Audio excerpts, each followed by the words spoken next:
সন্তান পেটে থাকলে আপনি কখনো মুখ দিয়ে খারাপ কথা বলবেন না। সন্তান পেটে থাকলে এই চোখ দিয়ে কখনো বাজে কিছু দেখবেন না। সন্তান পেটে থাকলে এই জবান দিয়ে কোনো ফাহেসা কথা বলবেন না।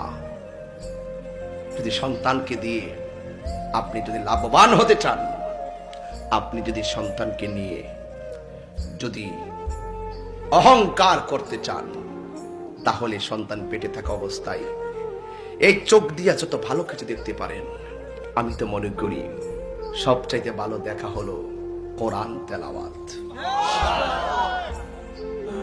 মা আপনাকে কি বলছি, সন্তান পেটে থাকা অবস্থায় এই মুখ দিয়া যত ভালো কথা বলতে পারেন, সেই কথাগুলো হলো আল্লাহর কোরআন তেলাওয়াত।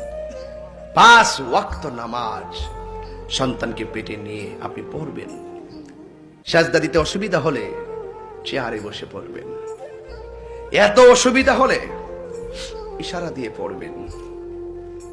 আপনি যদি সন্তানকে পেটে নিয়ে নবীর মহব্বত ধারণ করতে পারেন, আউলিয়া কেরামের সোহবত ধারণ করতে পারেন, আল্লাহর ইবাদত যদি ধারণ করতে পারেন, আল্লাহর কসম করে বলি আপনার সন্তান পেট থেকে দুনিয়ায় আসবে বাইজিদ বুস্তামির মতন ওলি হয়ে যাবে।